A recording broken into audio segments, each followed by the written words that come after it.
بسم اللہ الرحمن الرحیم، السلام علیکم۔ میں اسداللہ خان ہوں۔ صورتحال کسی کی سمجھ میں نہیں آ رہی، لیکن کچھ چیزیں جو ہیں وہ واضح اشارے دے رہی ہیں کہ کیا ہونے جا رہا ہے۔ سب سے پہلے تو میں یہ کہوں گا کہ شہباز شریف صاحب کو دو افراد سے ہوشیار رہنا چاہیے۔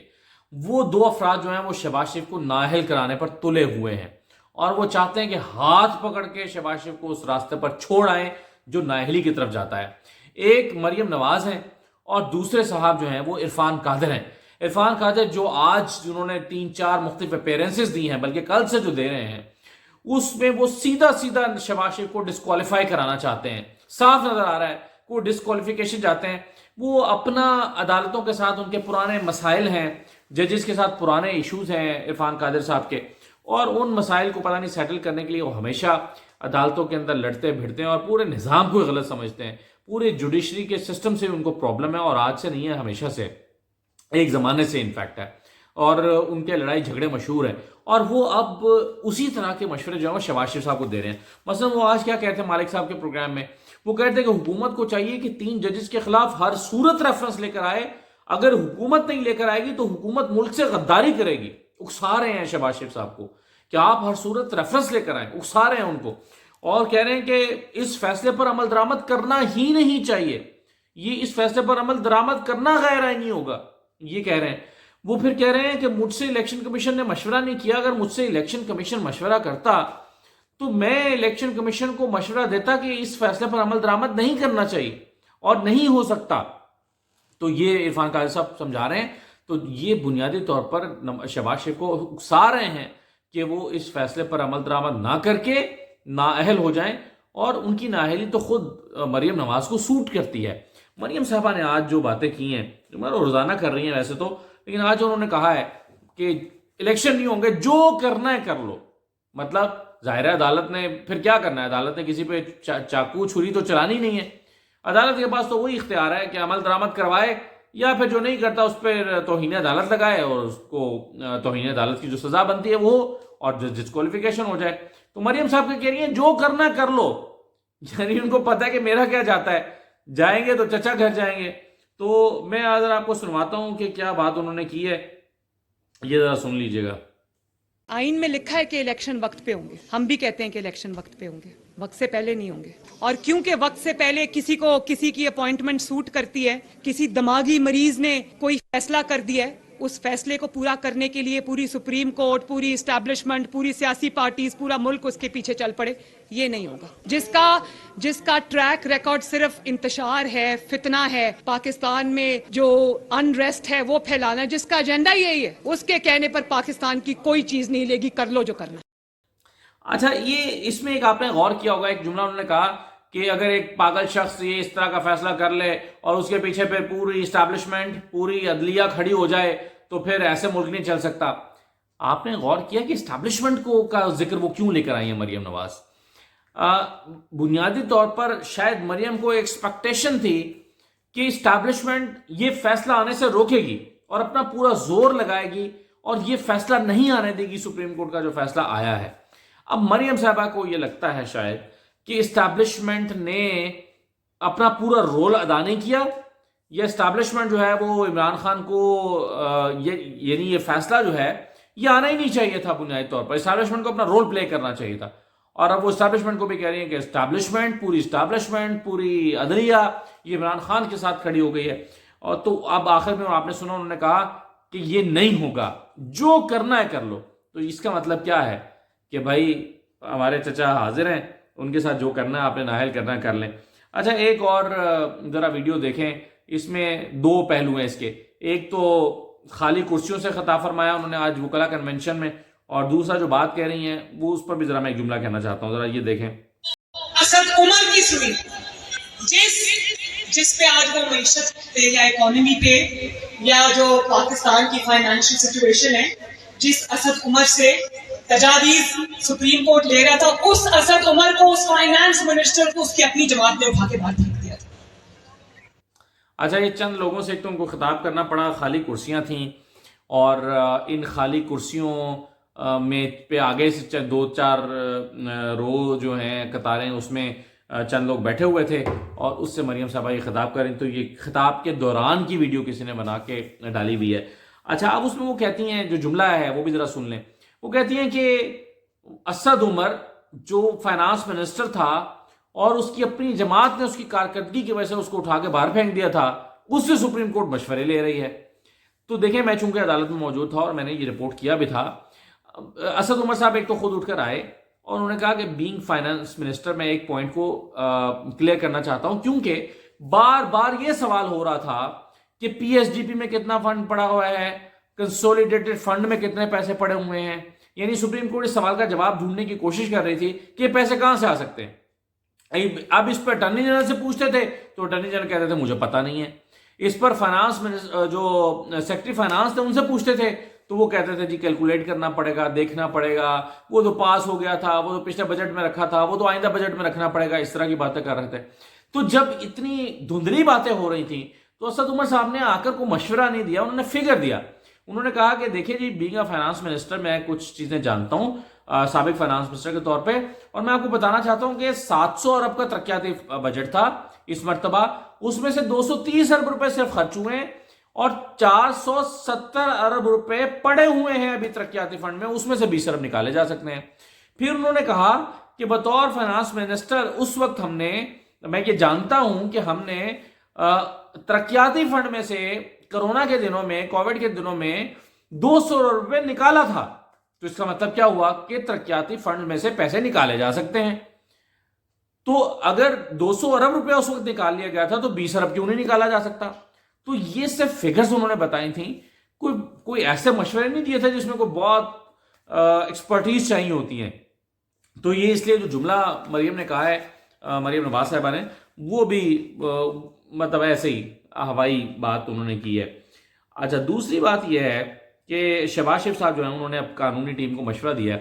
عرفان قاضی صاحب نے, میں نے آپ کو بتایا کہ وہ مشورے دے رہے ہیں کہ جی ریفرنس ضرور لے کر آئیں 3 ججز کے خلاف جنہوں نے فیصلہ دیا ہے. تو شہباز شریف صاحب نے اپنی قانونی ٹیم کو ٹاسک سونپ دیا ہے کہ وہ دیکھیں کہ اس پر ریفرنس لایا جا سکتا ہے یا قرارداد لائی جائے یا کیا حل نکالا جائے. تو اپنی قانونی ٹیم کو انہوں نے ٹاسک دے دیا ہے کہ ذرا پرپوزلز بنا کے دیں کہ ہوگا کیا. تو یہ امپورٹنٹ چیز جو ہے وہ, یعنی ایسا لگتا ہے کہ شہباز شریف صاحب بھی اپنے ان مشیروں کے یا ان لوگوں کے انفلوئنس میں آ کے یہ کر رہے ہیں. ہر کوئی کہہ رہا ہے کہ جی یہ نہیں ہوگا, الیکشن نہیں ہوگا. بھائی رانا ثناء اللہ اور مریم صاحبہ کے کہنے پر شہباز شریف صاحب اگر چلے گئے تو شہباز شریف صاحب آپ کو مریم صاحبہ وہیں چھوڑ کر آئیں گی جہاں پر مریم نواز اپنے والد نواز شریف کو چھوڑ کر آئی ہوئی ہیں. اور میں آپ کو یہ بات اپنے پورے تجربے معلومات کی بنیاد پہ کہہ رہا ہوں, اگر اس وقت مریم نواز وہ اسٹریٹجی اختیار نہ کرتی جو انہوں نے کی تو نواز شریف صاحب کو اقتدار سے بے دخل نہ ہونا پڑتا. یہ میں پوری کنوکشن کے ساتھ یہ بات کہہ رہا ہوں اور پوری ذمہ داری کے ساتھ یہ بات کہہ رہا ہوں. اس کی وجہ یہ ہے کہ خود جنرل باجوہ نے کئی جگہ پر یہ کہہ دیا ہے کہ ہم نے تو سٹیپ بیک کر لیا تھا, ہم نے تو پرائم منسٹر کے پر ہاتھ رکھ دیا تھا اور چیزوں کو نظر انداز کر کے آگے بڑھنے کی بات کی تھی, اور ہم نے ٹویٹس واپس لے لی تھیں جو ڈان لیکس والا معاملہ تھا. لیکن اس کے بعد مریم نے ہمیں ٹھوکنا شروع کر دیا, اور مریم نے جو ہے وہ اپنی جو سوشل میڈیا ٹیم اور وہ جو ٹیم انہوں نے ایک پرائم منسٹر ہاؤس میں ایک سیل بنایا تھا اس کی مدد سے ہمیں ٹھوکنا شروع کر دیا. تو پھر فیصلہ ہوا کہ نہیں, اب یہ نہیں, اس طرح نہیں چلا جا سکتا. تو مریم بنیادی طور پر ذمہ دار ہیں اس بات کی کہ جو آج نواز شریف صاحب بھگت رہے ہیں, اور نواز شریف صاحب کو جو ایگزائل میں یا جو ان کی وزارت عظمیٰ ختم ہوئی تو شہباز شریف صاحب کو باخبر رہنا چاہیے کہ مریم نواز ان کے ساتھ ان کو اسی راستے پر چھوڑائیں گی جس راستے پر وہ اپنے والد صاحب کو چھوڑ رہی ہیں.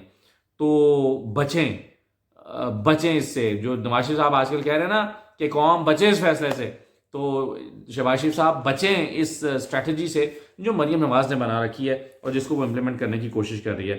اب میں نے آپ کو بتایا کہ ریفرنس جو ہے وہ اس کے لیے شہباز شریف صاحب نے ٹاسک دیا کہ جی اس پہ دیکھیں کہ کیا ہو سکتا ہے. ایک اور ریفرنس کی بات بھی ہوئی ہے, اور وہ جو ریفرنس ہے وہ انفیکٹ گجرانوالہ بار جو ہے اس کی طرف سے ایک پریس ریلیز آئی ہے, اور یہ پریس ریلیز میں آپ کو 2-4 لائنیں پڑھ دیتا ہوں. پریس ریلیز ڈسٹرکٹ بار ایسوسی ایشن گجرانوالہ نے متفقہ طور پر یہ فیصلہ کیا ہے کہ حالیہ حالات کو مد نظر رکھتے ہوئے اور سپریم کورٹ کے ججز جسٹس قاضی فائزی صاحب اور جسٹس امین الدین خان کی جانب سے چیف جسٹس آف پاکستان کے آئینی دائرہ کار اور سپریم کورٹ کے انتظامی معاملات میں وفاقی حکومت کی منشا